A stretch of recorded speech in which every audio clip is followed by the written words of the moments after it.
3 terrifying true camping horror stories that can't be explained. Imagine waking up inside your tent at 2:13 in the morning and hearing someone slowly walking around you. Step by step, the footsteps stop right outside the entrance. Then a voice whispers your name. The terrifying part? You are camping miles away from civilization, and everyone you came with is already inside the tent. Tonight, we're going deep into 3 terrifying true camping horror stories. Stories of strange voices in the wilderness, unexplained footsteps, and encounters that even the people who experience them still cannot explain. So turn off the lights, put on your headphones, and whatever you do, don't look into the darkness outside. Story 1. The voice outside the tent. Daniel and his 2 friends wanted one quiet weekend away from everything. No phones, no traffic, no people. So they drove deep into the woods and set up camp several miles from the nearest town. The first few hours were completely normal. They cooked dinner, sat around the fire, and laughed until the flames began to die. Then sometime after midnight, a branch snapped in the darkness. A few seconds later, another one, closer. They looked toward the trees. Nothing. Then they heard a slow dragging sound coming from the forest. And suddenly, someone laughed. A human laugh. But there was no other campsite nearby. They eventually went inside their tent. And around 2:00 in the morning, Daniel woke up. Footsteps were circling the tent. Slowly. Crunch. Pause. Crunch. Pause. Then the footsteps stopped directly outside the entrance. Nobody moved. Nobody spoke. Then a voice whispered, "Daniel." His blood ran cold because the voice sounded exactly like his friend. But his friend was lying right beside him. The voice came again. "Daniel, open the tent." Daniel slowly turned toward his friend. His friend was already awake and staring back at him, terrified. Then the voice changed. This time, it sounded like Daniel's mother. Daniel. He felt every muscle in his body tense. His mother was hundreds of miles away. She had no reason to be there, and she had no way of knowing where he was camping.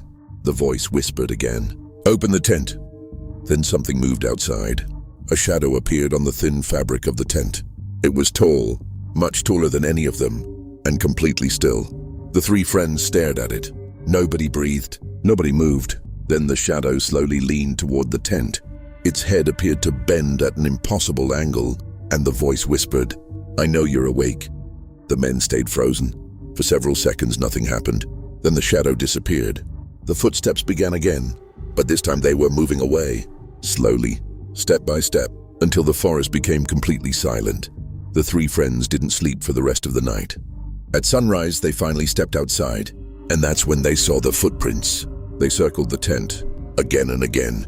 The prints were long, deep, and strangely narrow. Daniel followed them into the forest, but after a short distance, the footprints suddenly stopped. There were no prints leading away, no broken branches, no signs that anyone had hidden nearby. The trail simply ended, in the middle of the dirt. The 3 friends packed everything and left. They never returned to that campsite, and Daniel still has no idea who or what was outside that tent, because according to him, whatever it was, it knew their names. It knew when they were awake, and somehow, it knew exactly how to sound like the people they trusted most. Story 2. The lights between the trees. The second story began with something that looked harmless, a light deep in the woods. It was just after midnight when 4 friends noticed it between the trees. At first, they assumed it was another camper, maybe someone who had gotten lost. The light appeared far away, a small white glow floating between the dark trees. One of the friends stood up and called out, "Hey, you okay?" There was no answer. The light disappeared. For a few seconds, the forest was completely dark. Then the light appeared again, but this time, it was closer. The friends looked at each other. Nobody spoke. They tried to convince themselves it was just someone walking with a flashlight. But something didn't make sense. The light wasn't moving like a flashlight. It wasn't swinging from side to side. It wasn't bouncing with footsteps. It simply appeared in one place, then vanished, and appeared somewhere else. Closer, the group watched in silence. The light moved toward them, slowly, but there was no sound, no footsteps, no branches snapping, nothing. Then one of the campers noticed something strange. The light wasn't actually coming from a person. There was no shadow behind it, no silhouette, no body, just a small bright light, floating in the darkness. The friends backed away from the edge of the campsite. The light appeared again, this time only a few feet beyond the trees. Then it stopped, right outside their campsite. Nobody moved, nobody spoke. And then a second light appeared behind them. The four friends turned around. Another pale light was glowing between the trees on the opposite side of the campsite. Then a third light appeared. This one was deeper in the forest. They were surrounded. 3 lights, 3 different directions, and not a single sound. One of the friends reached for his phone. There was no signal. He turned on his flashlight and pointed it toward the nearest light. For a moment, nothing happened. Then the light went out. The second light disappeared. Then the third, all at exactly the same time. The forest became completely dark. The friends stayed awake until sunrise. They didn't leave the tent. They didn't start another fire, and they didn't hear anything else. But when morning finally came, they discovered something that made the entire experience even more disturbing. There were footprints around the campsite. The prints came from the forest. They circled the tents and then disappeared. But the footprints didn't look human. They were too narrow, too long, and some of them appeared to be pointing in completely different directions, as if whatever had made them had been walking sideways. The friends immediately packed their belongings and left. Later, they tried to find information about the area. That's when they discovered something they hadn't known before. The section of forest where the lights appeared had been closed for years.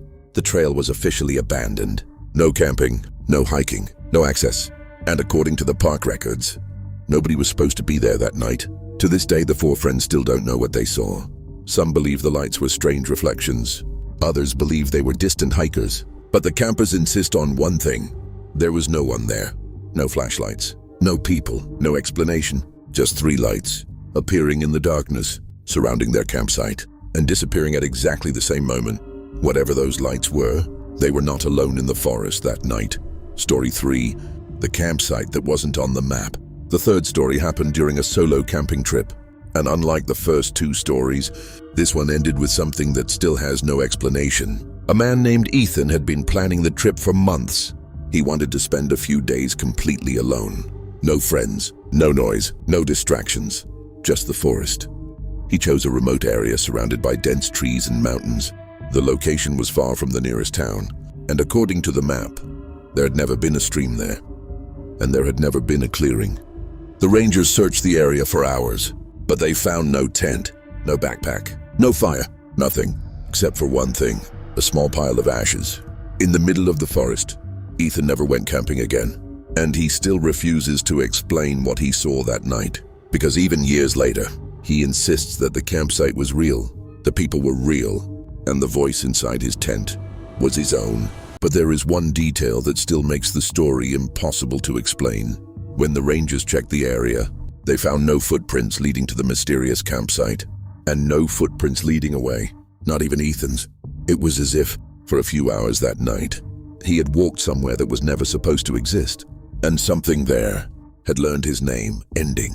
3 stories, 3 different campsites, and 3 encounters that still have no clear explanation. Maybe the footsteps outside the tent were just an animal. Maybe the lights in the forest were something natural. Maybe the mysterious campsite was nothing more than a hallucination. There could be a logical explanation for everything. But then again, maybe there isn't, because the wilderness is full of places we have never truly explored. Places where the darkness is deeper than it looks. And sometimes, the most terrifying things are not the things we can see. They are the things that watch us while we think we are alone. So the next time you go camping and you hear footsteps outside your tent, don't immediately unzip the entrance. Don't call out. And definitely don't answer if something in the darkness calls your name, because you never know who or what might be waiting outside. This is the Hidden Fear Archive. And remember, some stories are meant to be told. Others are better left in the dark.